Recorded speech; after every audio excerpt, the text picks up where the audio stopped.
make yourself at home. Thank you, Mrs. Jones.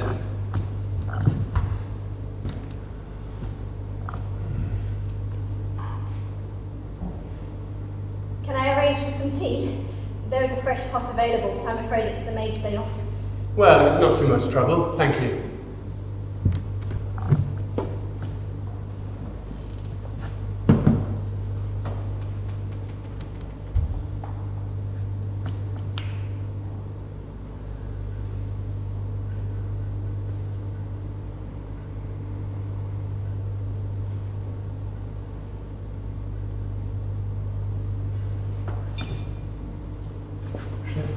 Please, Mr. Brady, take a seat. It's so good of you to come. Milk, sugar? Just a dash of milk and 1 sugar, please.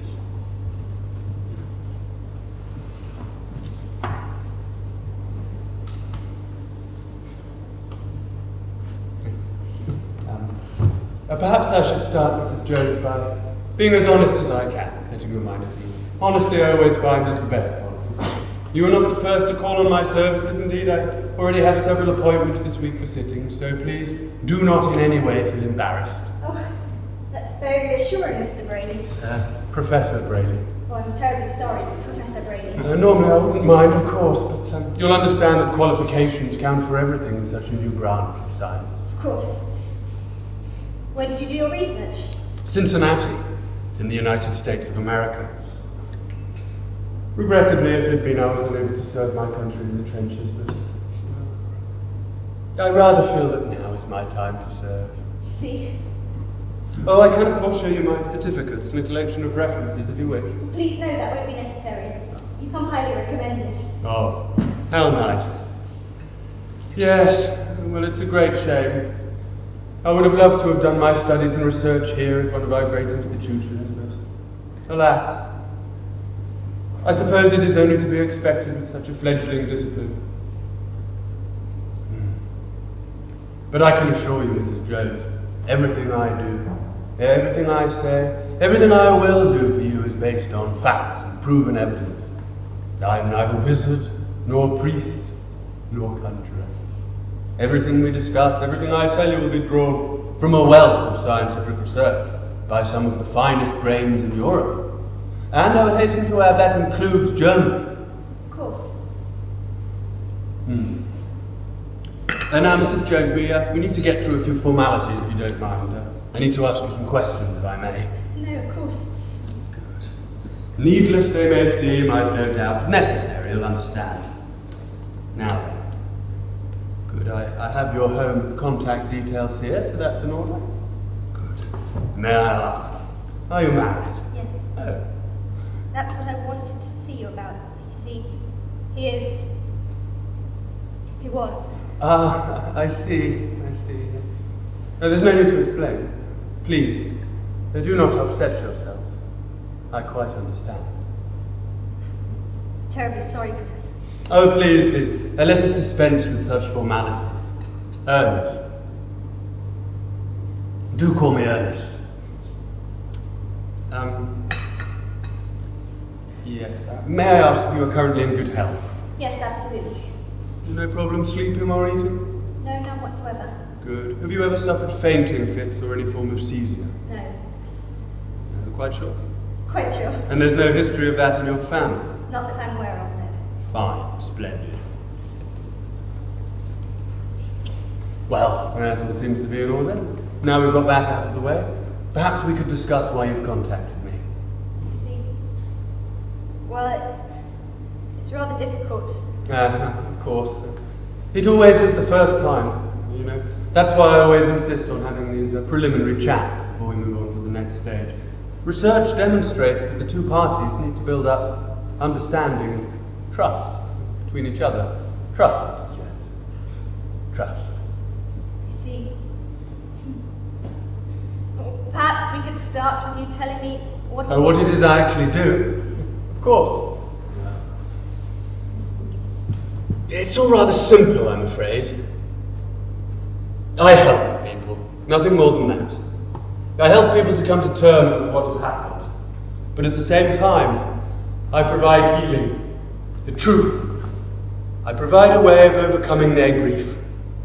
joys of bereavement? Usually, yes. And now more so than ever, you'll understand. Ever since the war, the majority of my patients have been seeking consolation in their grief. A lost son, husband. Yes, I can quite understand. Take a look at this. Tell me what you see. Okay. It's a picture of two people, an elderly couple. Yes, and what else? What do you see behind them? Faces. Lots of faces, all quite faint, all of young men. Good. Very good. Yes. It is what we call a spirit photograph. Spirit photograph. Yes. Yes, that's right. The elderly couple in the foreground are alive, or that's to say they were when the photograph was taken. But all the young men in the background are deceased. All killed in the war, you see. All sons, nephews, cousins of the two older people. But how? Are they... Ghosts? Spirits? Who knows? But they do look like spirits, don't they? And more importantly, when the couple saw the photograph, they wept.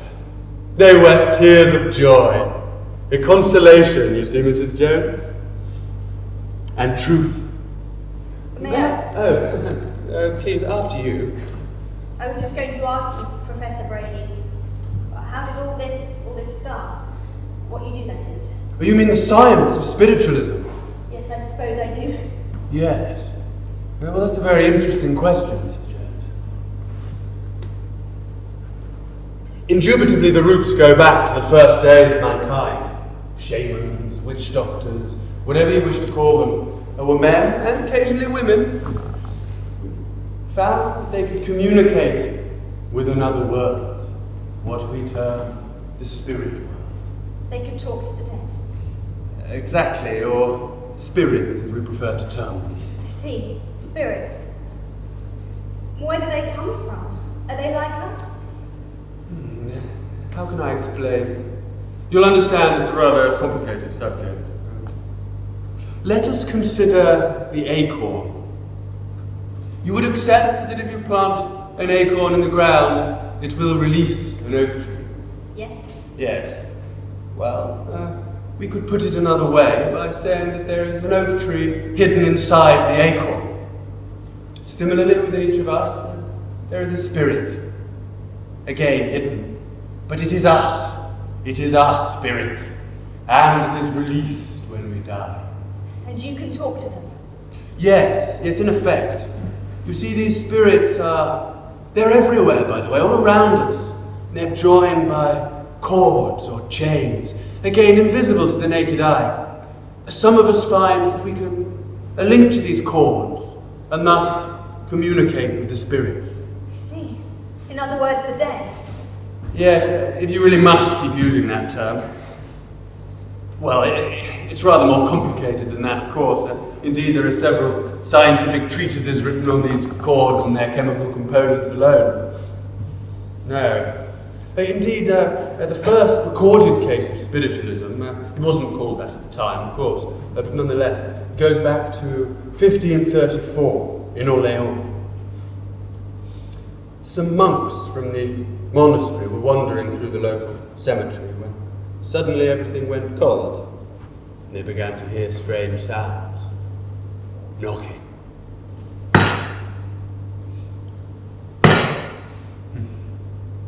Well, at first, they had no idea where they were coming from. Then they realized the sounds were coming from under their feet. From a grave. After a while, they realized that they could communicate. They would ask a question. 2 raps, and the reply meant yes. 1 rap stood for no. Heavens. Yes, quite. Alas, the whole thing was exposed as a charade, and the sounds and knocks were coming from a local conjurer, hidden in a false grave. And not, of course, before the monastery were able to get quite a lot of land out of the recently deceased, who rather conveniently changed their wills from beyond the grave. But then, who is to say that the conjurer was not in fact in touch with the dead man? Oh, Mrs. Jones? I've no idea. And more recently, there's the case of the Fox sisters in Hydesville, America. It was about 60 years ago now. They began to hear knocking around the house and claimed it was the spirit of a dead peddler buried in the cellar many years before. Well, after a time, the priest and the church gravedigger were called in to carry out an excavation of the cellar. Do you know what they found? No, I've no idea. Bones, Mrs. Jones. Bones. Apparently the skeletal remains of the dead peddler. Well, I need hardly tell you this attracted quite a bit of attention. So much so, in fact, the girls began to put on shows for money all around the country. And wherever they went, the knocks followed, allowing them to communicate with their deceased relatives as members of the audience. That's extraordinary. Did they... Alas, Mrs. Jones, it too proved to be a fake. But the girls were simply producing the knockings by snapping their toes and knee joints. But the bones in the cellar? A dead dog. Nothing more. A dog? Yes. Yes, hardly original, I'm afraid. Most of the medieval shrines in Europe are filled with the bones of various animals rather than the saints they claim to house. But you are probably wondering now whether any of this could be true. It would only be natural after all. Well... Oh, come, Mrs. Jones. Are you not wondering at this very moment whether I, too, am a fake? Of course you are. And who can blame you? There are so many fraudsters around waiting to prey on the living, grieving for their lost relatives. But I can assure you that the days of the mountebanks and charlatans are numbered. Spiritualism is a science, earning its rightful place alongside such disciplines as physics, botany, and chemistry. Rest assured that everything you will see or experience is genuine, backed up by hard scientific fact. They're measured, catalogued, recorded, analysed. Indeed, I've given several keynote lectures on the subject myself, dealing with some of the landmark studies. For example, have you ever read Raymond, Pastor Oliver Lodge? No, I can't say I have. It is most uplifting and informative. I was very popular with the men in the trenches, I hear. Raymond, the subject of the book, was killed in 1915. His parents refused to believe that he was no longer there, and so, through spiritualism, they contacted him, and the book records all the conversations that he had with them. It really is most extraordinarily illuminating. Providing accurate descriptions of the afterlife. Yes. For example, we now know that all the men who were maimed during the war will have their limbs back, and all the people who were blown to bits will be reassembled. A very consoling to many families, as you'll imagine. And a bestseller to boot. I'll send you a copy, along with some of the works by Sir Arthur Conan Doyle on the subject. Not his detective stories, but his pioneering histories and research of spiritualism. He is a great believer, you know. I didn't know that is. I suppose with all these studies, we must know what actually happens to people when they die. Oh, yes. Well, that is well documented. In general, it appears it is like waking after a deep sleep, fully refreshed. And most spirits describe themselves as fully clothed, normal in every aspect, but living in a peaceful, idyllic place without any pain. Sometimes they may meet someone they know who will take them to where they can meet others. But occasionally, just occasionally, they can wake up confused and they can get angry. It's very rare, so don't worry. But we need to keep an eye out for those ones and be prepared. I'm beginning to understand. At least I think so. I gather that the most common service you perform is the seance. Yes, that's right. Well, we can do that here. Do you prefer prefer, just so you can be assured I'm not up to any conjuring tricks. I think I would prefer that, thank you. Quite acceptable, I can assure you, quite acceptable. But Mrs. Jones, we are missing some vital information. I'm sorry. You have yet to tell me why you have asked me here, why you have called on me for help. You see, of course, it's my husband. Ah. You see, he's... Oh, please, please, Mrs. Jones, there's no need. No need at all to explain. It was the war, I presume. Yes. Yes, I see. When is it? Such a terrible, terrible waste. So many men, so many spirits seeking solace at the same time. Yes, I know it's wrong to say it, but I hate the war, and I hate everyone responsible for it, even our own. Those emperors and politicians, they just started it all without any thought of how it would end, and what would happen to the people who had to live through it. And now it's over, they can just walk away, but it's the normal people who have to get on with things, who have to clear up all the mess they created. Yeah, quite. May I ask, do you have a picture of your husband? Yes, on the cabinet. Ah, yes. Oh, fine-looking young man. A lieutenant. Yes, became a captain soon after that picture was taken. And when were you married? 1930 in December. It was almost a year after we met at my uncle's Christmas party. Simon was a friend of the family's, and after dinner we all played charades. We were on the same team, you see. Well, the next day he came around to my house carrying the biggest Christmas tree I'd ever seen. We could hardly fit it through the front door. Mother was furious. She still invited him over on Christmas Day. He was always doing things like that. And he enlisted in? 1950. I can't exactly remember the date, but he went to France in 1916. He wouldn't let me go to the station, just say goodbye there on the doorstep, that was it. But all the time he kept singing that song, the one that goes, and when I told them how beautiful you are, they didn't believe me, they didn't believe me. Mrs. Jones, I sense pure, boisterous energies. Children? I have 2 boys. Oh. Oh, they're not here. They're with my parents. Good. It is better if we're by ourselves. George is 5, and Michael is nearly 3 now. But both of them, their father, you see. Oh, of course, of course. Such a tragedy, but all too common. Well, Mrs. Jones, I think I see the problem now. You obviously feel that I can be of help to you, and indeed I feel I probably am the only person who can be of help to you at this very moment, but we must act quickly.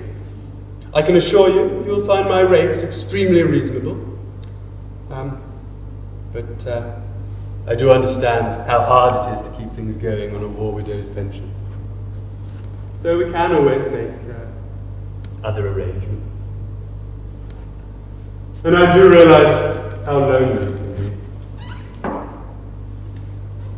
My God! Professor Brayley? Your husband? My husband. My wife. Isn't this all getting a bit melodramatic? Are you alright, by the way? You look like you've seen a ghost.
how dangerous it was.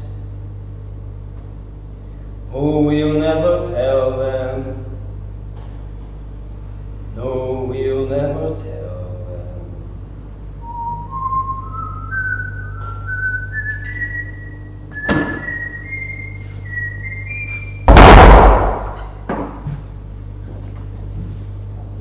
Hello, Simon. Good evening.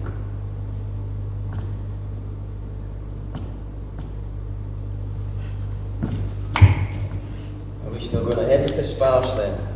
Professor Brayley will be here shortly. Professor. If he's a professor, I'm the King of Persia. Don't you find it odd that our glorious dead are queuing up to move tables and glasses and knock on walls, and all at his beck and call? Do you not think they might have something better to do?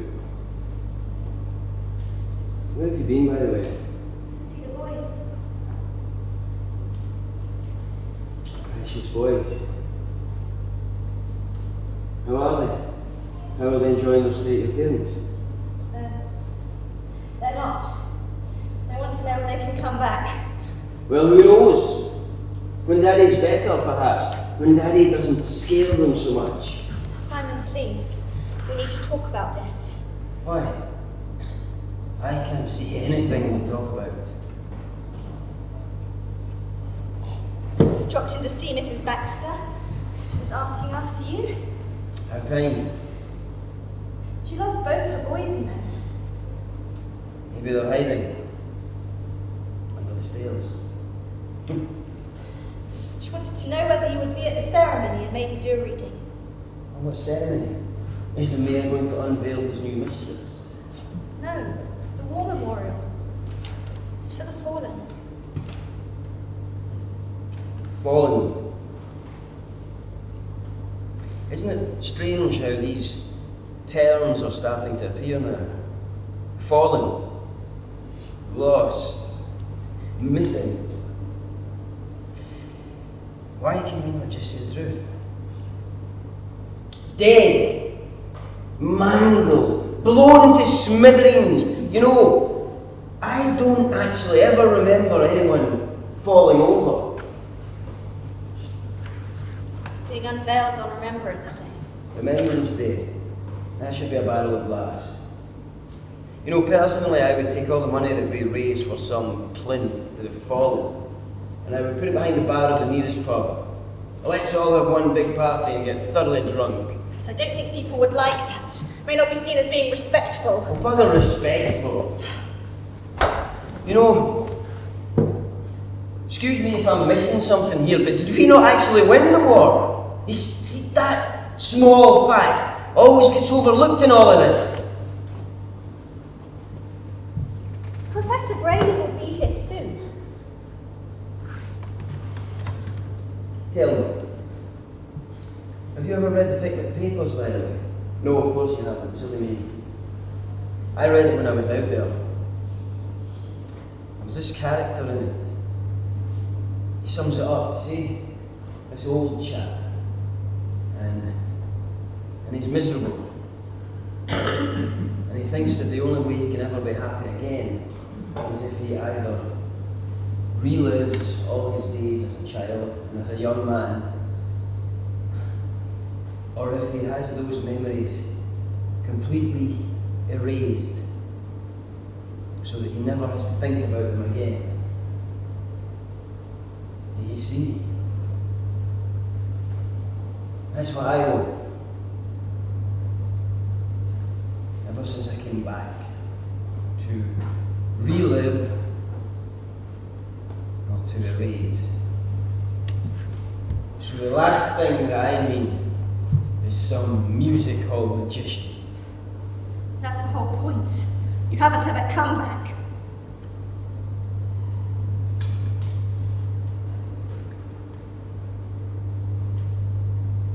You know, that's the first sensible thing you've said in weeks. Remind me again, why are we doing this? I thought it would help. Help? Who exactly? You! Both of us. I don't know. If it is true, though, what your friends, then you may find out the truth. You have no reason to be angry with yourself, or me, or the boys. So, what time does the professor get here? He said he would be here at 6:30, so he should be here soon. I can hardly wait. What? You will be. Polite? Civilized?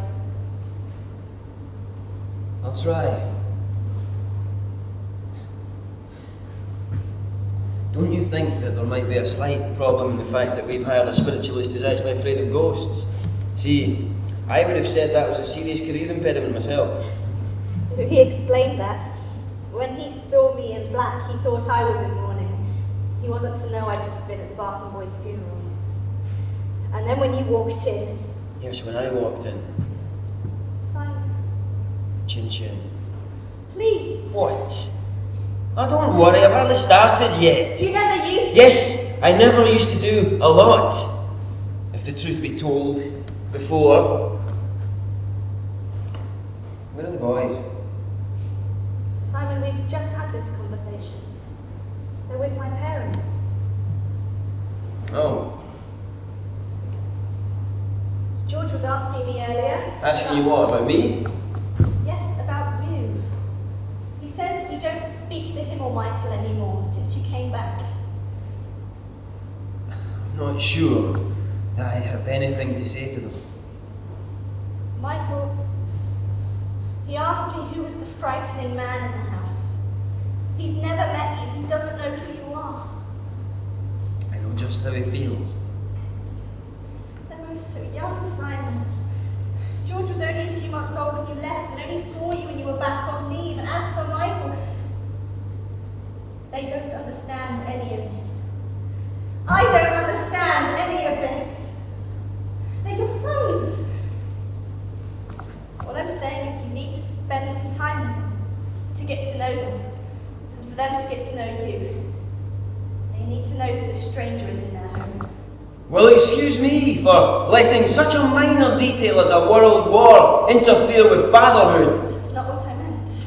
If it pleases you, I'll make a point of talking to them at length tomorrow. I'll tell them all about what I've been wasting my time on these past 4 years. I know. Why don't I teach them the art of the bayonet? How, when you have it stuck in your enemy, to make sure it doesn't get caught in his ribs? Or maybe how to end a friend's agony with a bullet to the brain while he's desperately trying to claw his guts back into his stomach.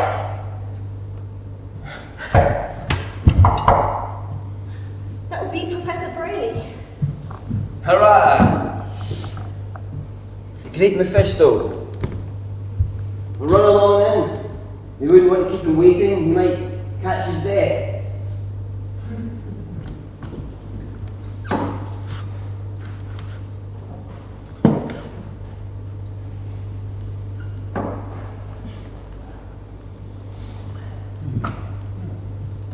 Ah, good Professor.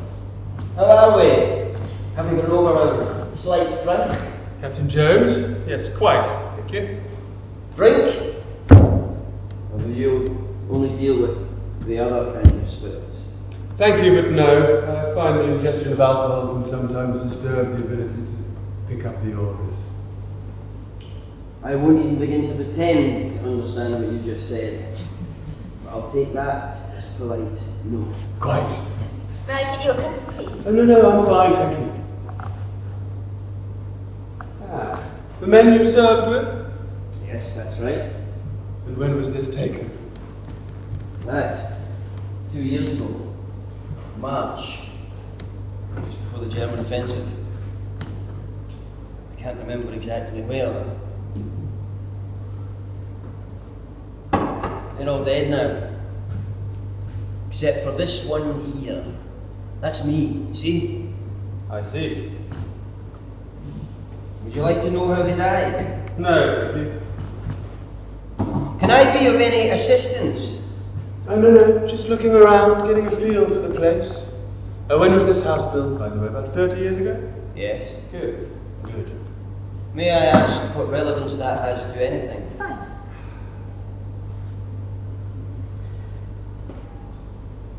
Now then, before we begin, could you direct me to your kitchen, please? I'll just need some water.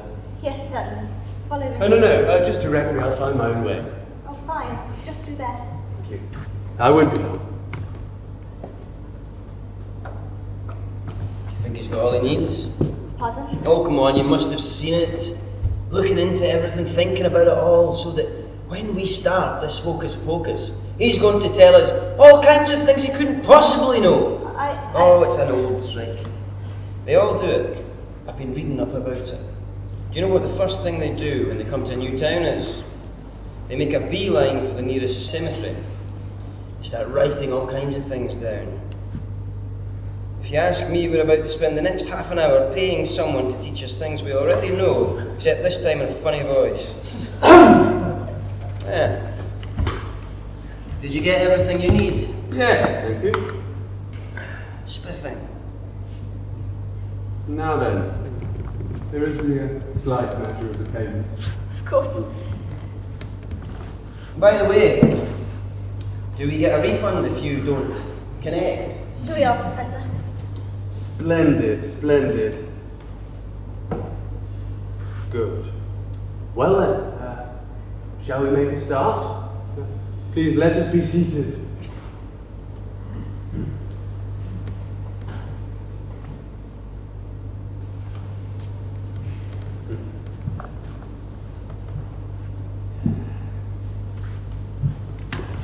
Now,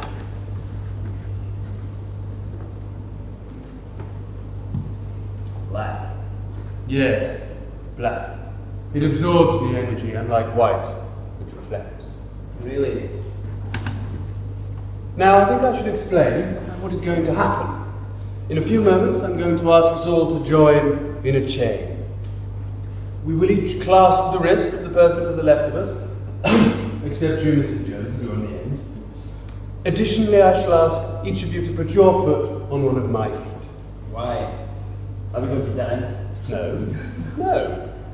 The reason for doing this will become apparent. We will then close our eyes and begin. It may take a few moments to get started, but once it does, you should prepare yourselves for what is to come. I will be the main channel, and will attempt to communicate with my spirit guide, Wolf. A wolf? No, not a wolf, but Wolf. It is his name. He was a Saxon warrior killed at the Battle of Maldon in the year of our Lord 990. Sorry. Please continue. As I was saying, Wolf has been my guide throughout my travels in the spirit world. He will guide us to whatever it is that we're seeking. But we don't know what we are seeking. But you seek answers, Mrs. Jones. Truth. Or should I say Captain Jones does? The spirits will know that. Oh, now, I forgot one important thing. It is absolutely imperative that throughout this whole process you keep your eyes firmly closed. Whatever you may hear, under no circumstances must you open your eyes again once you've closed them. Is that clear? Yes. Yes. Good. Now, well, Mrs. Jones, you can put your foot, there's your right foot on top of my left foot. Good. Captain, would you like to go about putting your left foot on top of mine? Well, you would both know if I'm using my legs to make any of the sounds you hear. Hmm? Good. Captain, if you could grasp my wrist, please. Mrs. Jones, now then, if I was using my hands, you'd both know about it, wouldn't you? Good. We are ready. Can we all close our eyes now?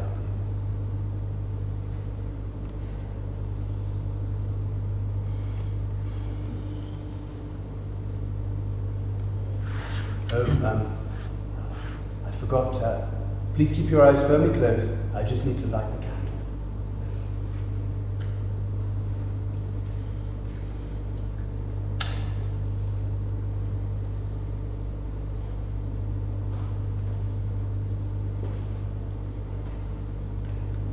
Keep your eyes closed now. I shall rejoin the chain.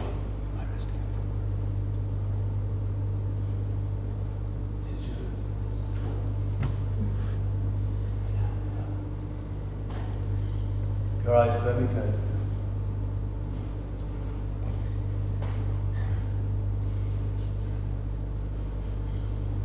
We are ready. The chain is complete. Let us begin.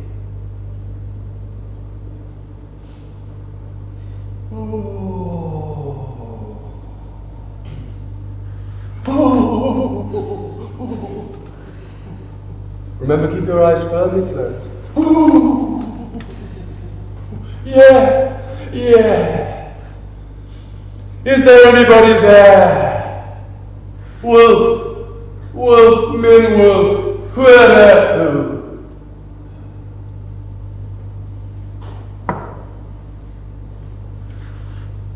Yes, yes, Wolf, you are coming. Wolf, are you there? I can feel something, a draft of air. Yes, yes, he is coming. Wolf, come to us, we seek your help. Did you feel that? Did you feel that? Yes. He is here.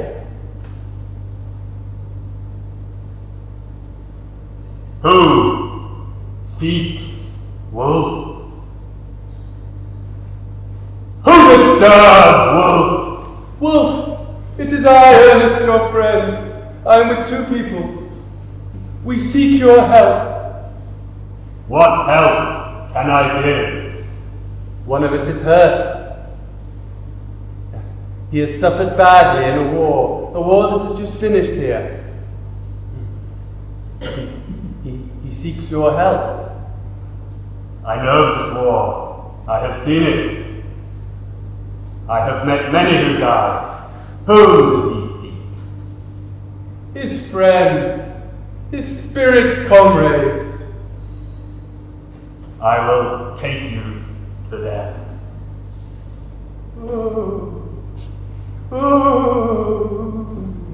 It is dark, dark. And now the darkness clears.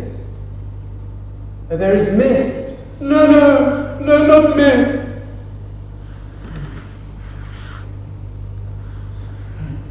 What's that smell? It's sweet. Yes, it is the mist I see. Sweet, a fruit. Yes, pears. Oh, it's not pears. It's tear gas. My God, I can smell it. Do not worry, it is quite safe. We are here in the war. Wolf, have you taken us into a battle? Yes, this was a battle fought in the war. Near the end of that war. We are here. We will find your friend.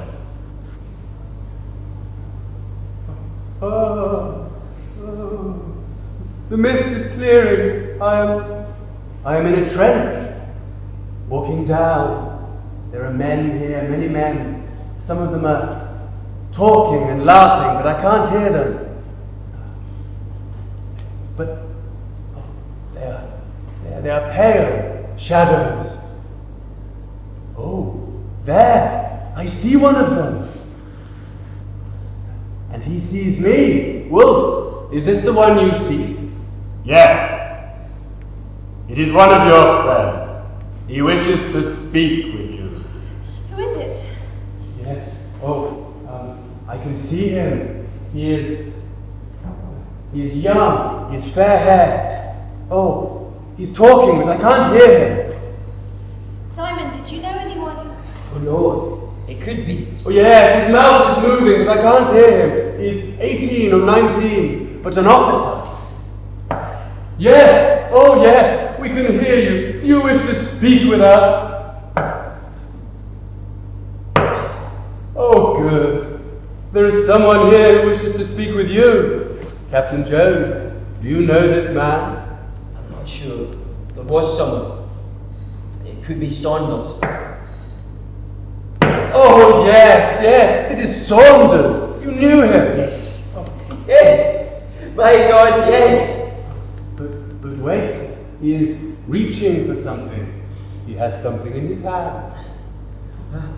Simon, what is it? Something cold on my hand. Yes, yes, he's reaching out to you. I can see it. He's touching your hand. Oh my God. Saunders. Saunders. But wait, oh, he is fading. The mist is returning. The darkness.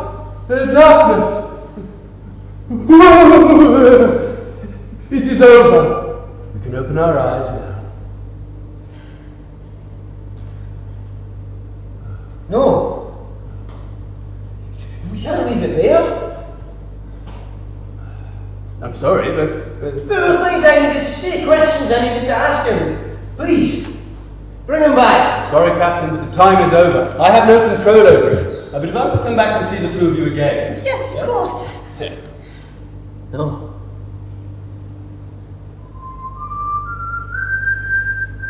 Someone is still here. I can assure you. Quiet! Simon. Someone is still here. Professor Brayley. I'm not doing anything. I can feel him. I can feel him. He is here. Simon, what is it? That man there. Can you see him? But there is nobody here. No, nobody. Perhaps I should... Sit down! We started this. And by God, you're going to finish it. Simon, you're frightening me. He's standing there in the corner. Can you see him? No.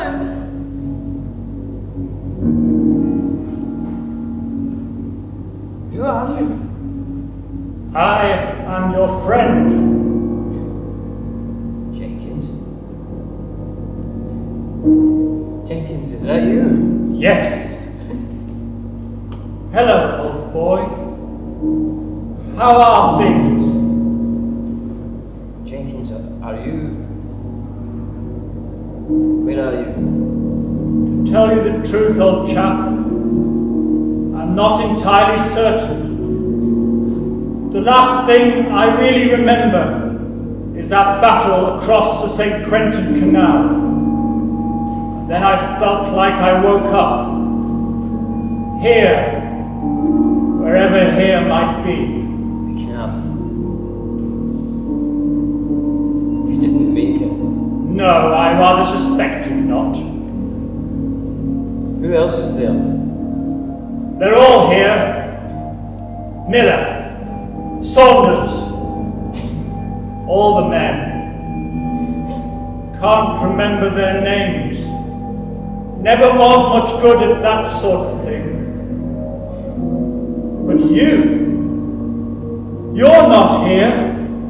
Why are you not here? Jenkins, I'm sorry. Seems wrong somehow. Us all being here, and you not. I know. I wish I was back there. Out of all of us, I didn't deserve to survive. You should be here. You know that, don't you? Still, I suspect you'll be with us soon. It's not over, you know. It's never over. Yes. Jenkins! Jenkins! Come out! Come out! Simon, what's wrong? Didn't you see him? Didn't you hear him? We didn't see anyone. We didn't hear anyone. Only you talking to yourself. There was nobody here. He was standing here. Captain Jones, there was nobody there. Bring him back! Please! Bring him back! I need to know what he meant. I can't. I didn't... Just go, will you? Mrs. Jones. Just go! Simon? Please. Just stop it. For God's sake! Just stop it! Simon, don't do this to me. I'm your wife. My life!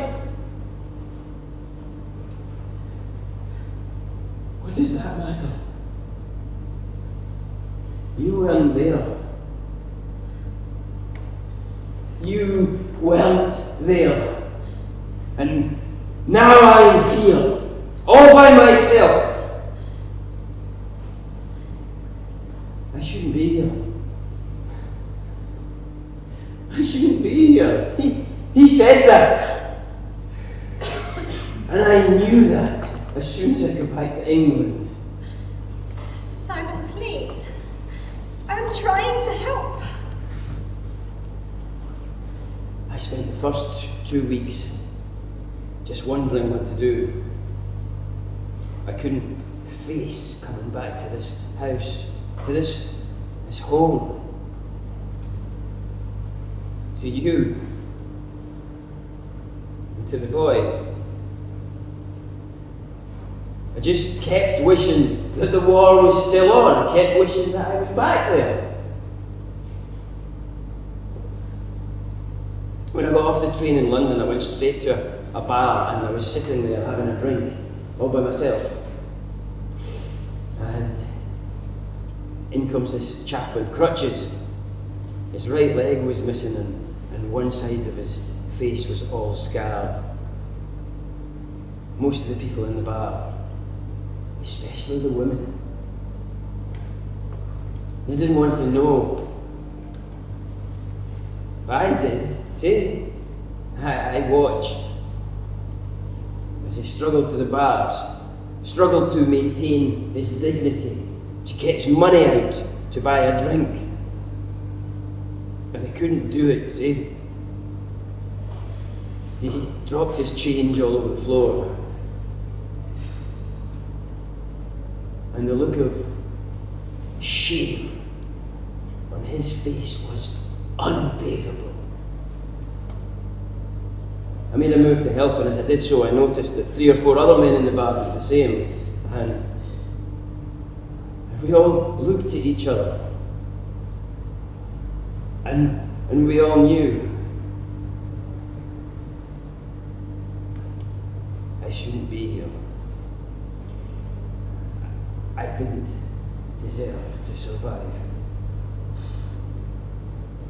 I'm sorry. What for? For not knowing what to do, for not being able to help. But I am trying. I need to try for you, for me, for the boys. No one can help. I came back. I left them! Tell me! Tell me what you saw! Don't you think I deserve that? Deserve that at least?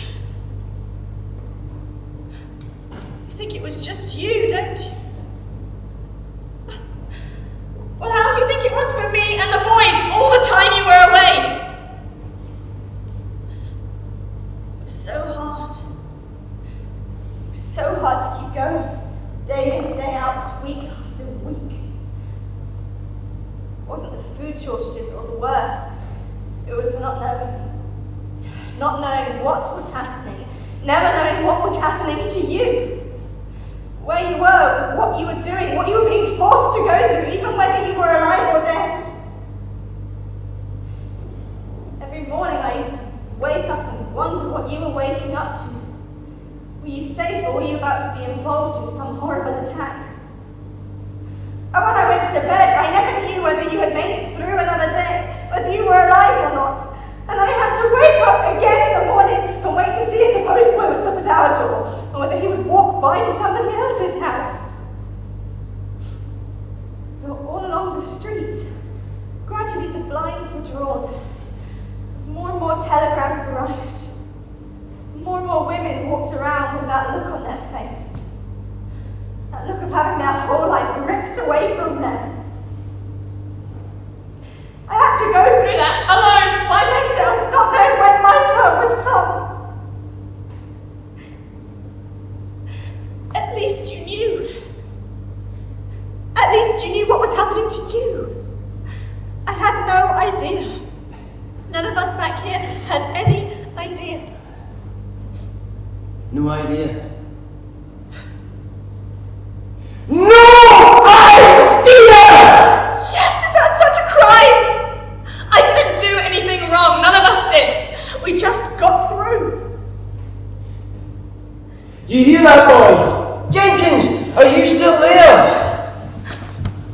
They had no idea. No idea! That's their excuse. That's always their excuse. Send us off to war. They march us off to war. And then they forget about us. Yesterday's news.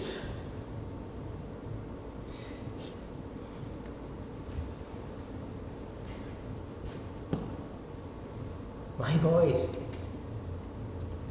My darling boys. If only they knew what we went through, what they allowed us to go through. They didn't care! They didn't care when it was all happening! They allowed it to happen! They didn't care then when it was all going on! But they want to know now. Now that it's over, they want to know all about it. Oh, yes! They want to know all about it now that it's finished!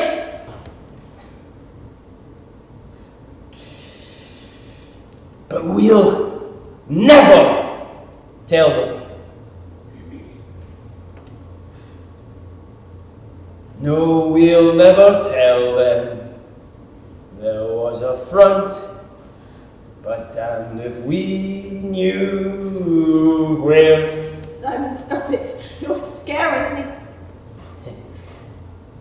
And when they ask us how dangerous it was,